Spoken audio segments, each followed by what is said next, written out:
Zohar Kedoshim, Yom Revi. Lotalin Peulat Sachir, Echazé, Ma de Natil Agra de Miskena, Kilul Natil, Nafshe, ou Naché Bete. Il est écrit, tu ne retiendras pas le salaire de ton employé. Il dit, regarde, celui qui retient le salaire d'un pauvre, un salarié, on parle ici des salariés journaliers, hein. Il dit, c'est comme s'il prend de lui son âme et l'âme de ceux qui habitent avec lui, avec cet employé-là. Ou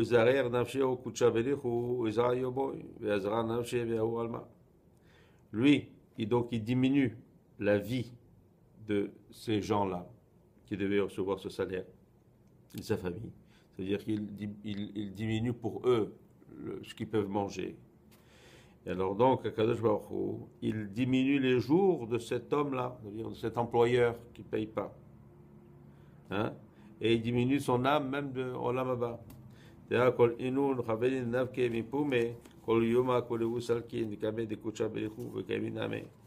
que tous les mots qui sortent, plutôt tous ces soupirs qui sortent de la bouche de cet employé, hein, et pendant toute cette journée où il a travaillé et qu'il a soupiré comme ça, tous montent vers en haut, vers Hachem. Les bâtards salkanafshe, venafsheu, deranchebete, vekamin, beenun, chavalin de poumé. Et après, donc son âme et l'âme de tous les enfants de sa maison aussi montent en haut, hein, et demandent justice devant Akadosh Baruch Hu. Pourquoi? Parce qu'ils ont travaillé fort comme ça. Ils devaient manger. Et parce que cet employeur ne l'a pas payé, donc il ne peut pas manger comme il faut. Il dit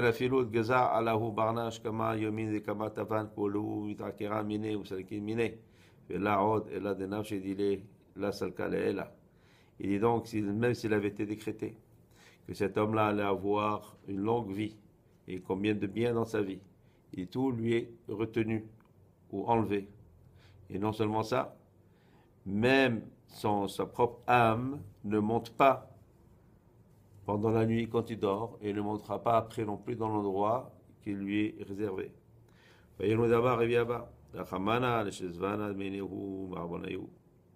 ce qu'a dit Rabbi Abba, que Dieu nous sauve de ces punitions-là. Donc moi, ils ont donc confirmé Afilo Ashiru. ואליו הוא נושא את נפשו דייקה אפילו מכל ברנש, נמה וכל שקל מסכנה. Il dit, même si c'était un riche, il dit, גם כן עובר זה שמעכב שכר פעולתו. Il dit donc, c'est le fait de retenir le salaire comme ça. Il dit, c'est interdit. Tu ne peux pas dire, bon, ben celui-là, il a moins besoin, ou il est moins pauvre. Non, son salaire, il doit le recevoir, mais encore plus s'il est pauvre. והיינו דהבה רב אמינונה אביד כד הווה אהו אגיד מסתלק בעבדתי. הווה יהיב לאגרי ואמר לי תול נפשך להפקידת בידי תול פיקדונך. Et c'est donc ce que disait Rav Amenuna. Quand il avait un employé qui finissait, tout de suite, il venait et lui payait. Il lui disait, viens, prends ton âme que tu m'as remis. Il dit que tu m'as remis en gage, reprends-la. Et même si l'employé disait, non, c'est que ça va, tu peux garder mon salaire. Hein, je ne le veux pas, je veux pas. Il dit, non. Il dit, non, tu dois le prendre maintenant. Il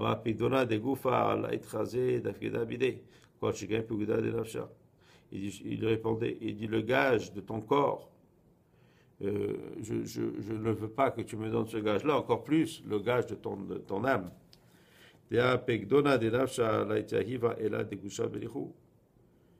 Il dit, parce que le gage, quand remettre son âme en gage, on ne peut le faire que à Kadosh Baruch Hu, comme on dit le soir avant de dormir. En tes mains, je mets en gage mon âme. Amari Viria, il dit donc, il n'est pas possible donc de retenir ce salaire comme ça. Malafilo Bede Batar de Ahiv.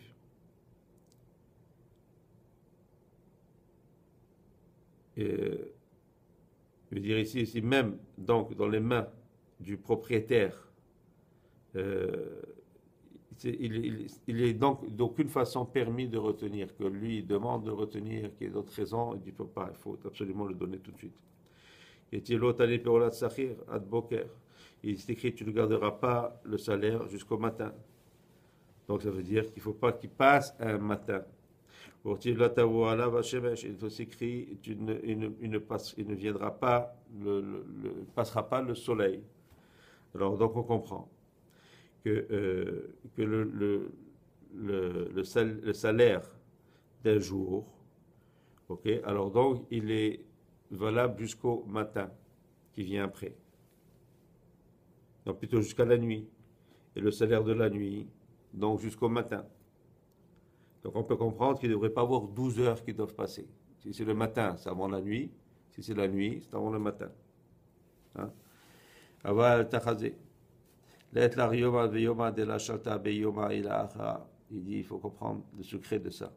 C'est qu'il n'y a pas une journée ici, où il n'y a pas une journée dans le monde supérieur qui lui correspond. Donc on comprend donc que chaque jour correspond à une séphira. Alors si on commence Shabbat, c'est Malchut. Dimanche, c'est Chesed. Donc, c'est ça, dimanche, c'est Chesed.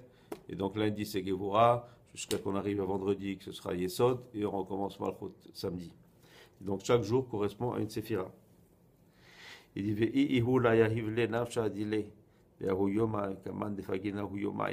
il dit celui donc qui ne donne pas son âme, ça veut dire son âme, ça correspond donc à sa parnassa, à son salaire. Il dit dans le même jour, il dit il fait un dommage à ce jour supérieur, donc à cette séphira qui est en haut.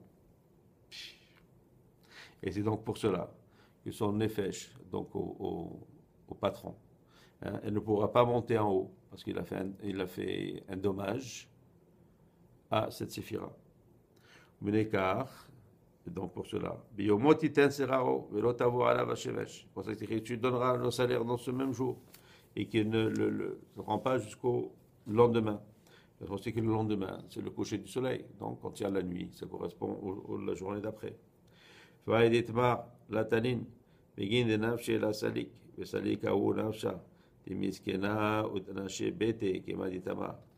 Et donc, comme c'est écrit, hein, tu ne retiendras pas le salaire de ton employé, parce que ton âme ne montera pas. Et donc, quand les âmes de ce pauvre-là, avec tous ses enfants, montrent en haut, hein, qu'est-ce que je veux dire par là? Il dit, eux iront et se plaindront. Donc, c'est absolument nécessaire, non seulement de payer dans la même journée, mais même vraiment payer avant que le lendemain vienne. Pourquoi? Pour qu'il n'y ait rien qui empêche la neshama du propriétaire de monter en haut. Donc c'est une grande responsabilité de payer ce salaire. Et on voit qu'il y a non seulement une raison matérielle, ça veut dire pour manger, il y a aussi une raison spirituelle. Et le fait qu'un employé se plaigne, ces mots-là deviennent des mots qui accusent et qui empêchent cette personne-là de pouvoir monter en haut quand elle dort. Et ça, c'est déjà une grande punition. Selon l'âme. Amen.